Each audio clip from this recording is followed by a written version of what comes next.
Well, so thanks. So I did start in the Gulf in 2006 and have stayed active in Gulf research. So what I thought I'd do is I'd just talk about kind of the status of the Gulf as I see it based upon my own experience, my own research. So what this talk isn't is it's not sort of centered around some theme, like some ecological connected theme. It's more like a current events show in my mind. If I was going to try to wrap up the talk into any theme, I might say that I'll come back to this idea of press versus pulse disturbances, and maybe where the action's at in terms of what type of disturbance is leaving an imprint or a fingerprint in the part of the Gulf that I worked in. And the talk is really just sort of three smaller talks. First, I'll talk about warming. I've been involved in oil spill research. First is just kind of someone who had data, and then more recently as someone who was part of a consortium group doing oil spill research. And then lastly, get around to the fishing part. And that's, I think, the neatest part. Hopefully you stick around for that. It's really asking, based upon some older kind of fun records, do we still have big fish in the Gulf? Or have we lost some of the really big fish? And then I'll try to sort of tie it all together, like I said, about press and pulse. So, like a lot of places, the Gulf is getting warmer. What you're seeing here is you're seeing temperature data through like the last 30 or so years. And this is a mean daily minimum temperature, not average temperature, but daily minimum temperature during the summer, taken from just NOAA buoy data. And what it suggests is that there's been a fairly striking warming in terms of the daily minimum that you see in the summer. And this is like a temperature that you find in Mobile and what you might expect to see in Miami if you just took sort of averages now. The difference between the two is what I meant to say, is the difference between being in Mobile and Miami. So that's a pretty big deal.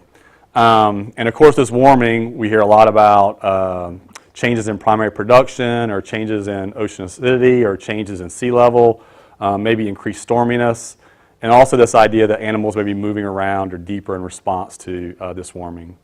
And that's largely that last point about poleward shifts is the data that I've been collecting that has maybe some value. So I was based here at Dauphin Island in Alabama and largely interested in snapper and grouper that live off the coast. That was the research I was paid to do. And we were really looking at what nursery areas, either in Louisiana or Mississippi or Alabama or over in Florida, were supporting these fisheries for snapper and grouper. And so that required us to go out and try to collect these little snapper and grouper. And so we were out in these shallow environments like the seagrasses on the chandeliers and down the back of the Gulf Islands and over in the Panhandle again, pulling a net to collect little snapper and grouper. And as we were doing this, we're of course catching everything that's living in the grass. And I kept bringing fish back to the lab that some of the older crowd, like Ken Heck, my mentor, and Rich Aronson would say, well, that shouldn't be here. Like, that's just not a fish that shows up here. And so we wanted some way to try to say, well, have these fishes been here, or is this something that's maybe different? And what we took advantage of was a data set collected by Skip Livingston sort of throughout the 1970s. So he collected for a decade. And in the course of that program, collected about 125,000 fish. And at the time we prepared a publication, we had also collected about 125 fishes using the same exact gear. Not always the same exact places, but basically the same types of environments and the same types of gear. And so we just wanted to be able to compare what Livingston had seen and what we have seen more recently. And this is sort of the fauna that Livingston reported on. You might recognize some of these fishes, certainly the pinfish and spot-tail pinfish and silver perch and things like filefish and pipefish and mahara. That's what Livingston caught. And we certainly catch most all of these fishes still. They're still there. But we also catch things like these fishes. So different types of snappers, different types of parrotfishes, different types of serranids or groupers, things like surgeon fishes, butterfly fishes, such that when Livingston was doing his surveys, 1 out of every about 600 fish was one of these more tropically associated fishes. And then when we did our surveys, starting in 2006, we are still doing them, it's about 1 out of every 30 fishes. Okay, so that's like basically a 20-fold increase in the representation of these more tropically associated fishes. And in particular, these 4 species I think merit some mention. So this is lane snapper. Livingston never collected a lane snapper in 10 years. And now it's the 6th or 7th most abundant fish that we catch in these inshore seagrasses. We catch gag grouper and gray snapper at orders of magnitude greater frequencies than what Livingston did. And in particular, I'll just note that I think this is about a 100-fold increase, so keep that in mind, a 100-fold increase. And then we also catch these things like emerald parrotfish at about 25 times the rate at which Livingston did. And of course, these fishes showing up aren't happening in a vacuum. There's other things going on. So like acropora corals are going up the coastline, and there's increased reports of manatees in the northern Gulf. The first catches of, I think, red grouper and bonefish in Mississippi in recorded history happened while I was a postdoc there. That had never been reported in the news or something before. There's interest in ciguatera poisoning moving north. So there's like this fingerprint, this coherent fingerprint that crosses taxa. This is a photo taken from the very northern tip of the Chandelier Islands. And from the tip of the chandeliers, you can actually see like mainland Mississippi. Okay, so you're pretty far up north in terms of the Gulf. And these are all black mangroves that started showing up. So the very first year I went, in 2006, you might see 1 or 2 or 3. And then like last year, it's almost like a continuous band of black mangroves. And in the time that I've started sampling in the Gulf, black mangroves have made the jump to like Horn Island and Petty Boy Island, which are even closer to the mainland. And I showed the mangroves here now with particular focus because I want to return to the gray snapper, which many of you probably know. What's another common name of gray snapper? It's called mangrove snapper, and so it's not surprising that these things are kind of happening together.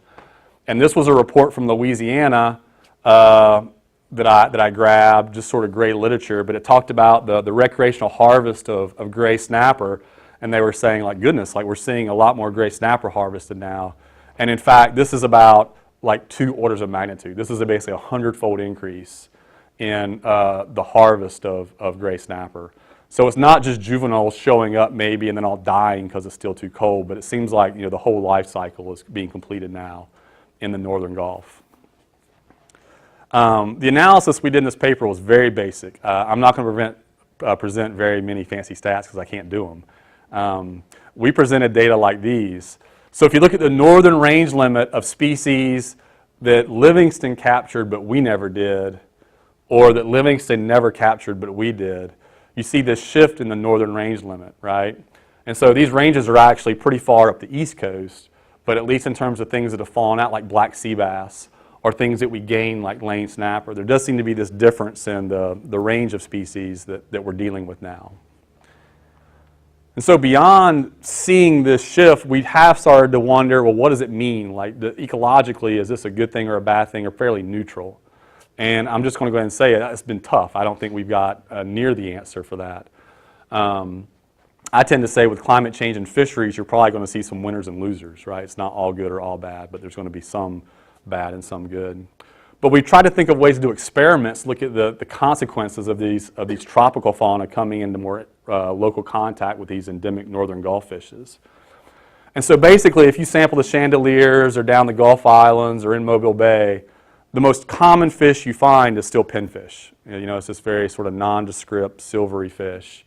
But there are a few places where we've noticed that if you go sample like Horn Island, you don't catch any pinfish. But what you catch are a ton of these lane snappers, right? There's a lot of lane snappers and there's basically no pinfish. There's other places in Mobile Bay that you might expect to see pinfish, but you catch a lot of these gray snappers. And so we started to wonder, well, maybe are there some sort of competitive interactions between these species where there is some exclusion? And I'm usually a skeptic of competition. I think it's very hard to show and prove. But that's kind of what we want to know is there any evidence that's going on when you basically lose this very common fish? Like, could something be driving that? At least to your eyeball, you can convince yourself that you're losing this common fish, the pinfish.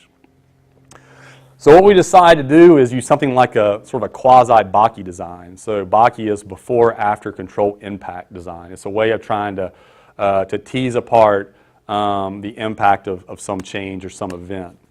And so we picked 6 sites in the Northern Gulf, 3 of which we called control. Now what control for us meant is that snapper never really show up at these sites at all during the year, okay? And then we had 3 sites that we called the impact sites. And these are sites where snapper do show up fairly consistently year after year. So given the timing of when fish show up, pinfish always show up first to every site. So they're there, they're starting to do their thing. And then at a subset of our sites, the impact sites, you get these snappers showing up. And so we know things might change seasonally. We would know that the growth rate of pinfish at this time of year and this time of the year might be different just because of the time of the year. The question is essentially, is there an interaction between time and then treatment, right? And if you say interaction, then you might say that the impact's having an actual impact. I think this is the ugliest data slide I'll show the whole talk, so I'll just sort of give you the gist of it. We basically looked at how the snapper showing up may be affecting the catch rate of pinfish. And what the data say is that the snapper showing up at those subset of sites really has no impact on the catch rate of pinfish. It does not change pinfish density when you look at multiple sites. There may be a site here or there where you see something, but sort of Gulf-wide, we can't say that we see anything. And then we also looked at the individual growth rate of pinfish. So this is a pinfish otolith. If you don't know otoliths, they are structures that grow like a tree with rings so that you can age or look at growth rates of an individual. So we can look at the growth rates of pinfish based on the width of these rings at places where snapper did show up and didn't show up. And it's the same thing again. You basically can't infer any sort of growth impact, right? So even though these snappers are coming in, the pinfish just appear to be kind of humming along. They're coexisting reasonably well right now. To use some old terminology, like an old ecologist named Gleason might have seen the world this way, where they're kind of independent. They may have their own physiological do's and don'ts, but they're not really competing strongly for resources yet. So that's sort of a sideways interaction, competition. We also want to look at something like top-down or bottom-up, and in this case, I just call it top-down. And that is, what's going on with herbivory in the Northern Gulf? So I mentioned there's increased reporting. Is that actually an increase in numbers or just more people with eyeballs out there seeing and therefore increased reporting? Of things like manatees and turtles in the Northern Gulf. And in our data, we certainly would think there's more of these emerald parrotfishes. And if you've ever cut open an emerald parrotfish's stomach, at least every one I've ever cut up, there's a quarter or $half sized dollop of seagrass just packed in their guts. That's basically all you ever find. And so we might want to know if these critters are moving into the Northern Gulf, are they chomping down the seagrass in a way that might change the system in a way that we care about or not, okay? So I'm going to skip a lot of the experimental stuff. I don't think this matters. Just I think the point is that we looked at the consumption rate of this new player, the emerald parrotfish, compared to the other fishes that are known to consume seagrass, and that is pinfish and plainhead filefish.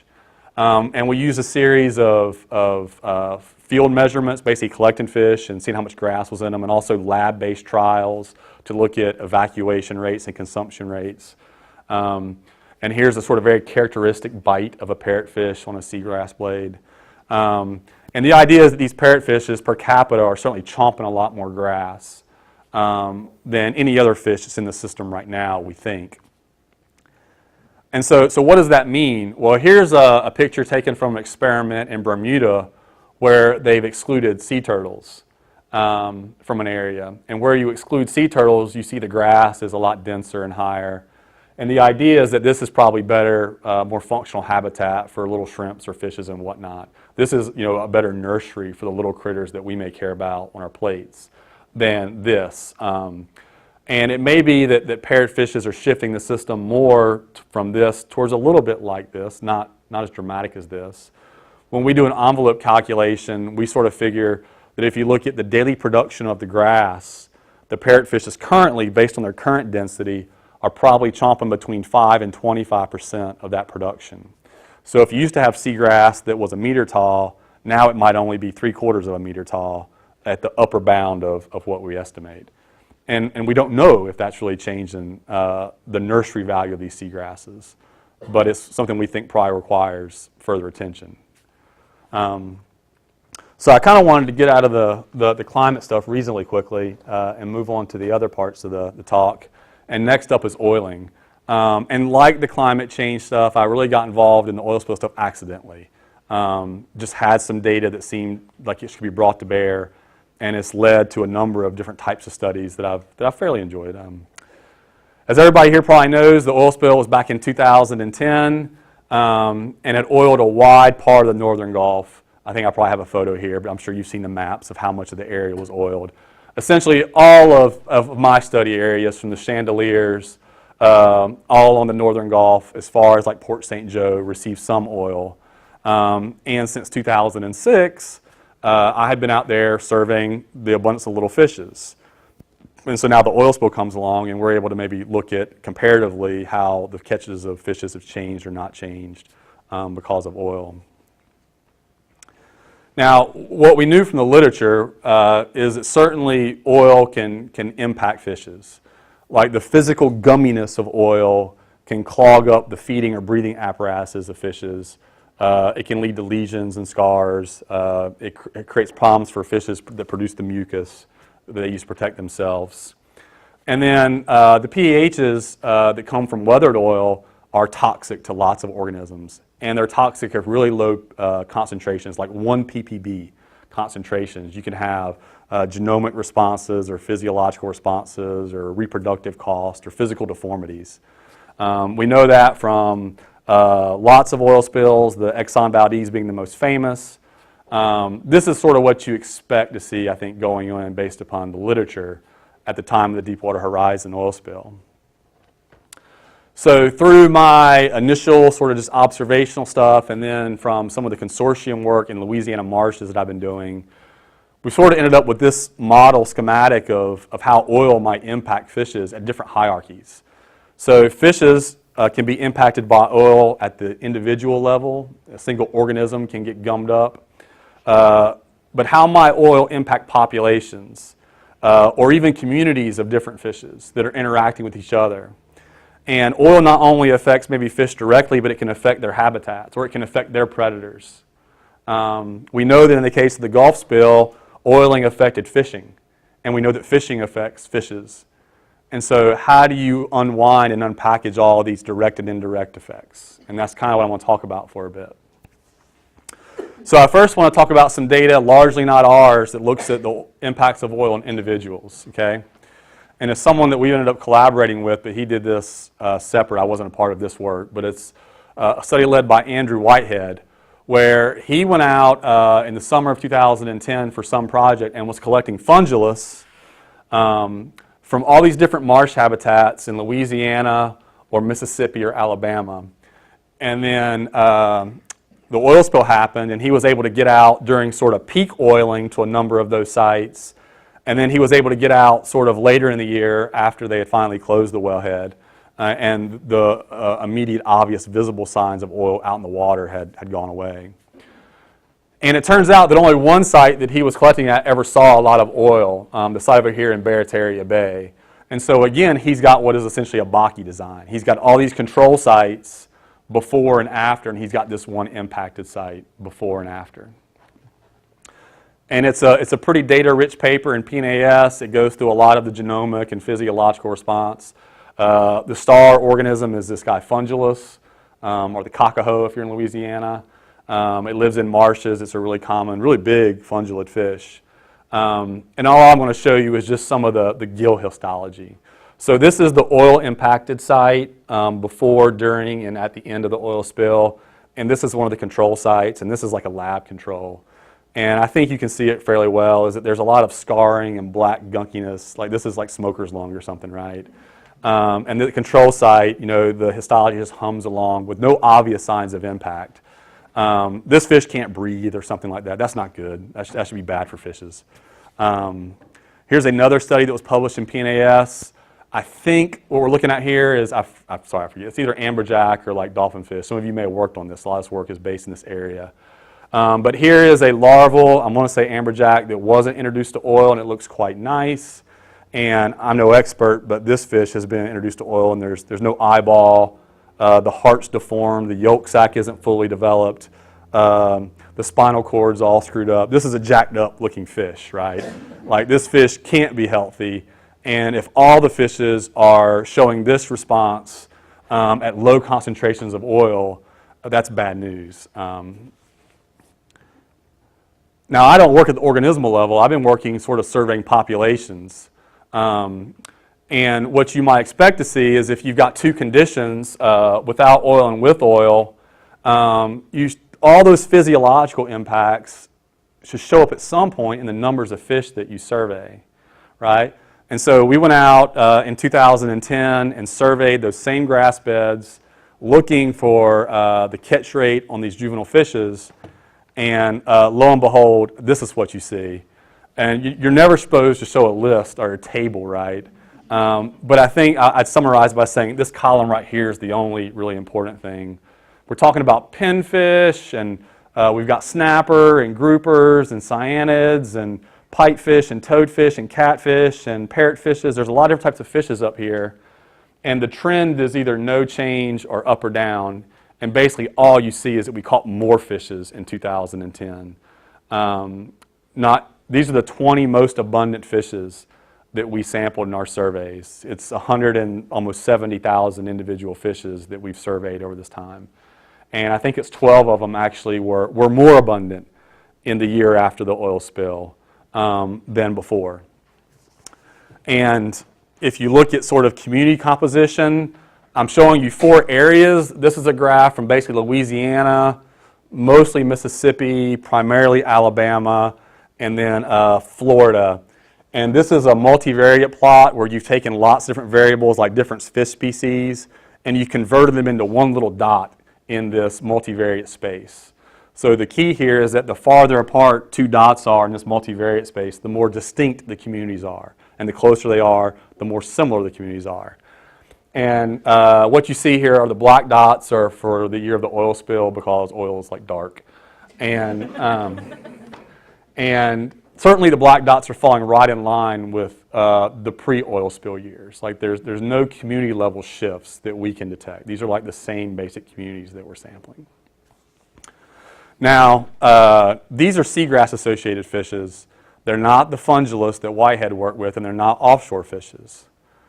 I've never done any offshore work, still, that's not what I do. But we have spent considerable time sampling marshes in Louisiana, including around Barataria Bay, where Whitehead had collected out at Grand Terre, actually about where point number 1 is. And these are all the different marshes that we've gone to.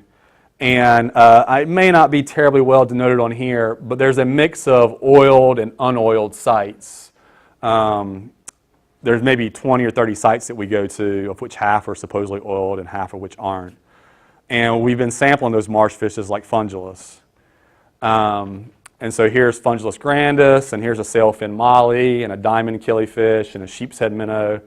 And the catch rate of those different fishes, there's 4 different species here, are plotted on unoiled and oiled marshes. And basically there's still not much difference, right? If anything, maybe once in a blue moon, when we aggregate catches from all those different sites, we may say, look, there's more fish at the oiled sites than the unoiled sites. All right? So a couple years ago, we published a paper. I've actually updated it from like a year ago about all the studies that had looked at organismal responses, genomic, reproductive, deformities, physiology, whatever. There's about 24 studies that I found, a lot of lab studies, but some field. They focus on 13 species, very different species, like red drum or fungulus or some little fish that's not even endemic to the Gulf that's a perfect lab rat for those types of studies that I'm blanking on the name. And they've looked at all these different types of sort of organismal level responses. And in 97% of those cases, you'll see a response, right? If you do the experiment, I suspect you're going to see the response, right? On the other hand, there's been 6 studies I'm aware of now, 2 of which I'm a co-author on. Different designs, control impact, or Baki designs. They focus on 120 different species, and in 99% of the cases, you don't see a population level decrease in fish abundance. All right. I think the one case you do is a little goby in a marsh that declined for like 6 months, and then it's back up to where it started after that. to be a little broader than just the fish, a lot of people, what I think of is sort of the crustacean-y things, they're even more sensitive to oil than the fishes are. You basically see the same thing. There's been 5 organismal studies. 80% of the time, you see a negative response. There's been 3 population studies, and 80% of the time, they don't see any change, right? So this is kind of jacked up, right? This makes it very hard to tell people what happened during the oil spill. And that's a bit frustrating. But I also think this has sort of been the most interesting and fun result we could have found, because like what's going on there is where the detective work of being a scientist, I think, can be kind of cool. So unfortunately, this is probably like a 15-minute slide, which I'm going to try to do like in 1 minute. But in this paper, and since that time, we've sort of come up with 2 classes of things that could be producing this dichotomy and what you think about what the oil spill did. And the first are factors that may make it hard to see population level responses, right? It's just bloody hard to do at these scales, doing emergency room science. It's just hard to have the power to be able to see it. The other class of mechanisms are things that would actually lead to resiliency, or there actually is no population level response. Even though if you put an organism in a tank or even in the field up against oil, you might see some damage to that individual. Now, some, I just want to kind of check off real quick, like the most problematic is often just the variability that you see in fishes. Fishes' populations are noisy, right? And that can often make it hard to see a change. Now, this one's the one that worried me the most, and the one that I've convinced myself is actually not a factor. And the reason I say that is twofold. Number one is we haven't looked at just one species. A species is noisy. We've looked at 120 species. And I think in one case we might see something like a decline. In addition to that, while species are fairly noisy, we think of communities as fairly stable, especially fairly diverse communities. And these are fairly diverse fish communities as it goes.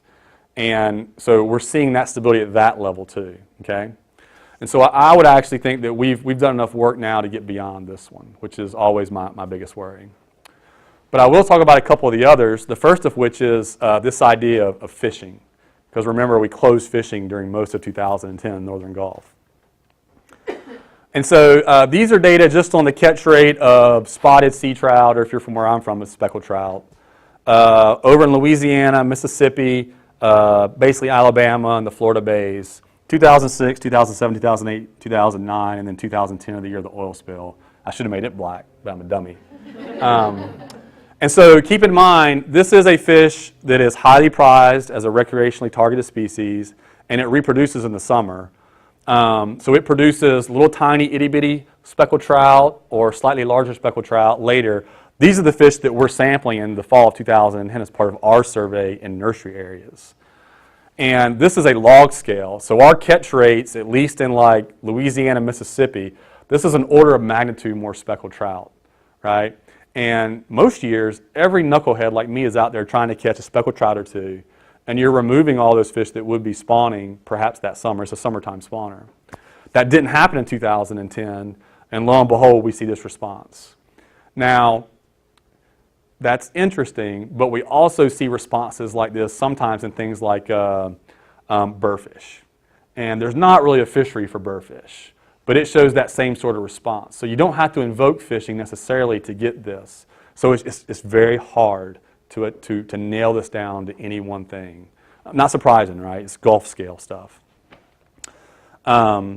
Another thing is this idea of offsetting food web effects. Like, we killed off maybe some of the dolphins and some of the birds that eat fish. So you have the damage of the oil, but the benefit of no predators, and therefore it all evens out. So we constructed we used the literature, to construct a marsh food web. So this was every paper we could find about Louisiana marsh food webs. And what we really wanted to do is we wanted to create this graph, which had 2 axes. And the first is, how important is an animal in a food web based upon its number of connections? Okay? That's only one way you might define importance. Like, a plant may only have one connection, but if it's the base of the food chain, it's pretty bloody important, right? All right, but importance here is how many connections in the food web, and then how sensitive is that species or taxon to oiling. And so, for instance, those marsh fishes, they appear to be really, really, really insensitive at the population level to oiling. But one of their major predators, blue crabs, is more sensitive. And birds, we've sort of lumped a lot of birds together, they're really sensitive to oil, right? And so these very, indirect effects are just going to make life miserable for us to try to figure out, I think, what happened. I think there's still good news, right? Like, we've not seen these big collapses in fish populations that people depend upon. We shouldn't be, we should rejoice at that, but not be rejoiced about the oil spill, right? We just rejoice about the resilience of the system, perhaps. And so then I primarily just kind of want to, again, go way too fast on this, but we've sort of come up with some things we think are more likely, like fishing impacts, these offsetting food web effects. We're worried still about lagged effects. So if you know the history of the Exxon Valdez oil spill, Pacific herring after the oil spill just went up and up and up in abundance for 3 or 4 years. And then in 93, maybe 92, collapsed and hasn't recovered since. And people debate whether or not the oil spill caused that. I mean, there's a 4-year lag there. We're now 7 years lagged. So menhaden, to me, are still looking pretty good, but they're not perfect. And then there's other things that may have just not allowed the population to respond because of some sort of compensatory processes. We've been doing a fair bit about behavioral avoidance of oil. I shouldn't say we, that's the royal we. I have colleagues who've looked at a fair bit about the behavioral avoidance of oil. And then if you've studied fishery systems, you know that sometimes you can kill off a lot of the early life history individuals, and you don't see that in some sort of population. There's these compensatory processes, there's compensatory growth, there's compensatory survivorship, any sort of density dependent dynamic. If a mom produces 1 million offspring, only 2 are going to survive to be adults themselves. So it's 99.99999% death and destruction anyway. So whether you're dying at the mouth of some bird or some cold temperature or some oil droplet, it may kind of all wash out. Okay, and then lastly, I want to talk about the fishing. And I am not a fisheries person. Like, I am kind of a fish ecologist, or I'm an estuarine ecologist. So I tend to tread lightly with fisheries and fishing. But I do want to talk about this idea of the Northern Gulf and the presence of big fish. This is a fairly sort of famous diagram about ways we maybe overfish systems and fishing down food webs where we used to fish like the big cod and tuna, and now like we're fishing like, I don't know, lobsters and shrimp at a lower trophic level that concerns us. There are other types of overfishing. But in addition to maybe moving from tuna down to lobsters or whatnot, or cod to lobsters, to stay in one system maybe, is it also possible that we start off with big tuna and now we're just fishing small tuna, okay? And we had a window to look at that, that we jumped on. So these are data published by Lauren McClanahan, let's see, about almost a decade ago, that I think were really well received, where she looked in old newspapers at photos from South Florida, right here, of people bringing their catch to the dock and nailing it to a board, and then a photo being taken, and then she could go in and measure the size of those fishes.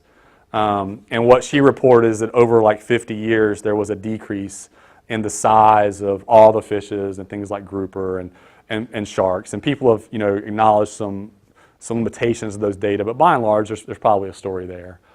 And I think the real merit is in going back in time, to the 50s, because we don't get grants on that time scales, and none of us can really, ask a fish about their grandparents' experience. That's not the way we do science.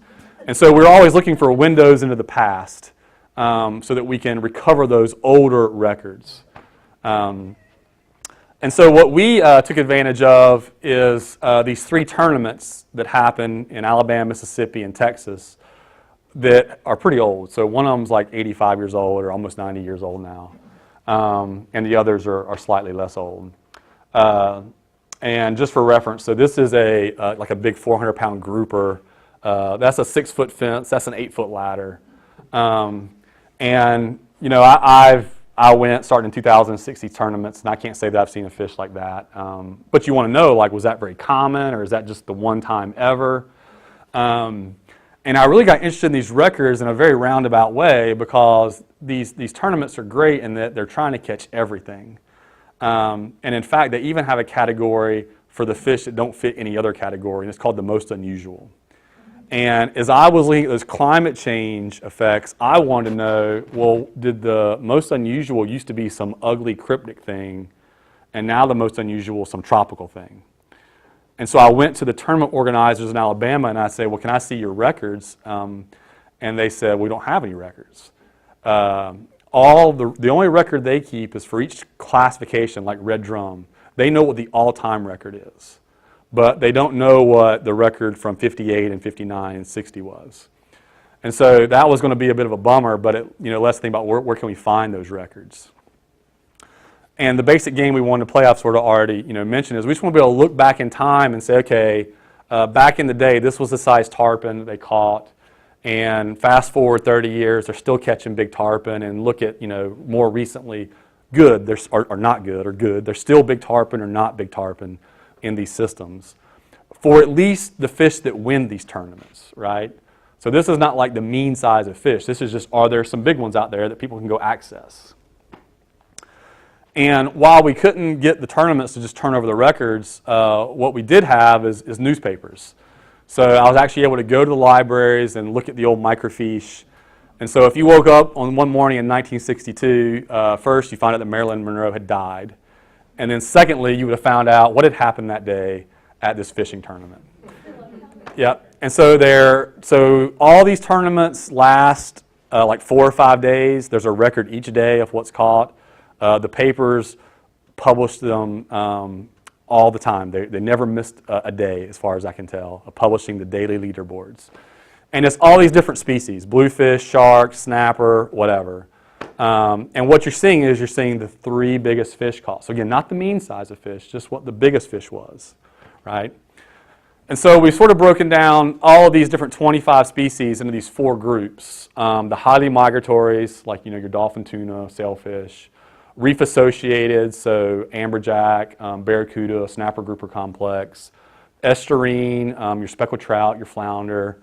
And then the coastal pelagics is kind of a catch-all, but a lot of species are managed as coastal pelagics. That's like your large coastal sharks, your red drum, your triple tail, your bluefish, your bonita. There's a lot of things that are sort of around inlets, and they can go down to the bottom, but also spend time up in the water column. So coastal pelagic seems like a reasonably defensible ecological term and management term.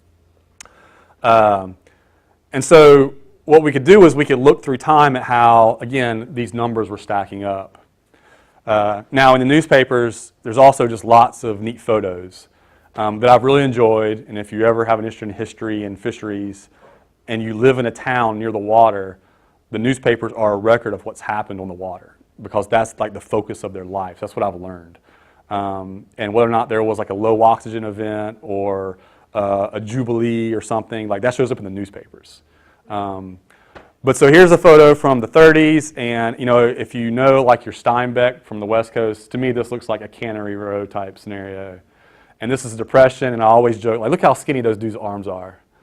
Like those are some people that are not eating like we eat today. They just look malnourished to me. And then in going through these newspapers, there are certain people that I don't know, but I feel like I've gotten to know. So this lady was fishing out in Mississippi, and there must be 5 or 6 photos of her across the years. I wouldn't say I could ID this shark. This is certainly a tiger shark. This is in the 80s with her and a tiger shark. I like this photo for a couple reasons. Number one is that, here's a sawfish. You don't get to see those that often. And then I always say, like, look how that guy dressed to go fishing. And I always say the same thing, because like when I started duck hunting, I used to go with the old guy who wore a coat with a patch and a tie and a hat, like Elmer Fudd. And that's the way people would go fishing back in the day when it was a gentleman's sport, And then, of course, here's a big, huge ray. This actually is just in the record. It's not from the tournament. I cheated a bit. But I like the fact that it's got a stinger that's like the size of my hand, or at least the length of my hand. And then there's this thing. So this is a devilfish, right? So the giant manta ray. So when the Alabama tournament started, it was this and tarpon. Like this was the thing to do. and they'd go out in the boats and they'd harpoon these things. And the reason that I won't show any records of this is because this only lasted for about 15 years. And then there were no more big devilfish, and they had to stop fishing them. This would have been right around the end of World War II. And they said, okay, we have to stop. And so they were thinking about overfishing, in the 40s and seeing it. And I can't say that I've had people that do flyovers to count rays and whatnot and turtles. And no one has told me that these things are back and fairly common. I've got a photo of one that's twice this size, but it doesn't really show up that well. It's basically as wide as a house, and it weighed 2,500 pounds. This one weighed 1,500 pounds. All right, so one thing to acknowledge is that these data are distinctly not fishery independent, okay? These data are distinctly fishery dependent, which means there are certain biases that come in the data. And our strategy has been to acknowledge those and in some cases even embrace those biases because they can work in our favor as well as work against us. So for instance, even if you had the same size fish out there today as you used to, we have bigger boats, we have GPSs, we have better gear, we have maps that can put us right on a spot. And so you might expect that the catches of fishes should be bigger just because we're better fishermen now. On top of that, this is the number of entries in these tournaments. Let's see, I think we don't have Mississippi. They don't know how many people registered going back past like 10 years. But for Alabama and Texas, certainly an increase in the number of people entering these tournaments. And so just based on that, you might see for the winning fish to be bigger because there's more people that are trying, okay? And I'll just go ahead and tell you that I'm not going to show you data for the highly migratories or estuarines because of time. But the data basically do look like the size of winning fish is going up and up and up, and it may start to plateau. But you're not seeing the size of winning fish getting smaller and smaller and smaller, okay? And that was kind of surprising. Things like speckled trout and flounder I thought would get hammered, and you don't really see that. And here are data from 3 different tournaments. So this is the weight of the 3 biggest fish through time, and it's kind of messy, so I've even removed the error bars from each point.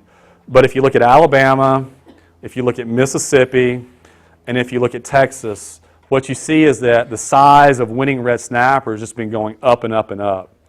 And at least for Alabama, maybe it's plateaued, right? It certainly looks like kind of flatlined. But it's not getting dramatically smaller. Now, for all these fishes, when we saw this, we said, well, that might be your null, right? That's not anything ecologically interesting. That's just more fishermen, better gears. But it turns out that for red snapper, people have been collecting otoliths for a long time. And so we have some red snapper that were born in 1952 and some that were born in 1986. And we could go in and look on those otoliths at the growth rates of snapper for a fish that might have been born in 52 or might have been born in 86. And when we looked at that for a red snapper, I was just kind of blown away. So here's an individual fish from Alabama that may have been caught in 80, but when it was caught, it was 22 years old. And so we know it was born in 58 or thereabout, okay? And we know its growth rate because we can look at the size of the bands on the otolith, and we can say it grew at some rate. And when you play that game for all these different red snapper, it looks like there's some evidence of the growth rate of snapper going up and up and up and doubling. And that just blew my mind. That's the kind of thing like, I don't buy that. I don't believe it. Like, we've screwed up somehow. And we may have. There are some things that happened with otoliths mineralogically, if that's a word, that can produce some of this result, but we've not run into anybody who can tell us it should double the growth rates, the apparent growth rates. And so why might we have fumbled into some ecology here that's pretty interesting? Well, one thing that's happened in the Gulf over this time span is if you believe the data I showed earlier, it's getting warmer. And we tend to think of warmer waters being associated with higher growth rates. And it's possible that we used to have 10 snapper out there and we fished away 5 of them, and now these 5 fish are growing better because of those compensatory processes. And it's possible there's 10 fish out there still, but we've added so much habitat through oil rigs and reefs and artificial reefs and little piles of rubble and bathroom sinks that those 10 fish, literally, that those 10 fish are now able to spread out more and maybe just find their resources better. And it's possible that all those things plus other things are going on, and that this is just some sort of integrated net result. Yeah, so I mean, that's pretty, to me, crazy. And then we come to the coastal pelagics, of which the large coastal sharks are one. And these are data that we've already published. And so here the tournaments are separated out. And if you look at like the Alabama tournament, the size of sharks were going up and up and up and up and up. Again, probably just an artifact of bigger boats. This person was in like a dinghy with a 2-horsepower motor. And so you get to a point in the 80s where like the size of winning sharks was like 900 pounds. And then the bottom falls out. And now we're at a point where the winning sharks are about 200 pounds. And Mississippi, a very similar thing. Around the mid-80s, the bottom fell out, and these sharks are about a third or a quarter of the size of these sharks. And Texas looks like it's kind of on that trajectory where it's maybe shifting a little more slowly. Now, it used to be, if you look from like 55 to 85, that 30-year period, that was when they actually ID'd the sharks. So if you're like me, a shark is gray on top, white on the bottom, it's got black fin tips. It's a shark. But starting in the 50s, either through the photos or through the tournament reporting, you know it's a bull shark or a tiger shark or a dusky shark or a hammerhead or whatever. And all of these years in Alabama, the winner was a bull shark or a tiger shark every year that we could figure out what shark species won. And then since the mid-80s, it might have been a tiger shark like 3 times. I'm not sure it's been a bull shark, maybe once or so. But it's your duskies and your black tips and your black noses, and the black noses on the smaller end of the shark spectrum, hammerheads. And so, you know, we sort of have seen not only a change in the sizes, but maybe in those really big bulls and tiger sharks. It's not saying they're absent. Like, you can go find big bull sharks or big tiger sharks. But if this tournament is a recorder of the relative frequency of those things, there may have been a shift. And then this last little gray graph down here is actually commercial shark landings from the Gulf. And so in the mid-70s, NIMS identified sharks as an underutilized resource and actually helped capitalize commercial shark fishery, a longline fishery, both domestic and international boats coming into the Gulf. And so these are the catch rates of sharks in that commercial fishery. And it peaks in about like 86, right? Right about there. And it didn't appear to be very sustainable, and it collapsed fairly quickly. And so it's not necessarily that the recreational guys were driving this trend. They may have just recorded it. There was a combination of all the fishing that was going on. All right. Ooh, I'm probably about over time. So, okay, I'll be quick here at the end. Again, never show a graph like this, but I can't figure out a better way to show it. So I've got my 4 groups, the highly migratories, the reef-associated, the coastal pelagics, and these estuarine ones. You've got 3 different tournaments, Alabama, Mississippi, and Texas. All you need to really focus on is where do you see gray bars, because that's where things are falling off, and we're seeing smaller and smaller individuals. And basically, it's all concentrated in the coastal pelagics. Like, I mean, snapper and grouper, they look pretty good. Dolphin, tuna look pretty good. Flounder, red drum, trout look pretty good. But things like tarpon, Spanish mackerel,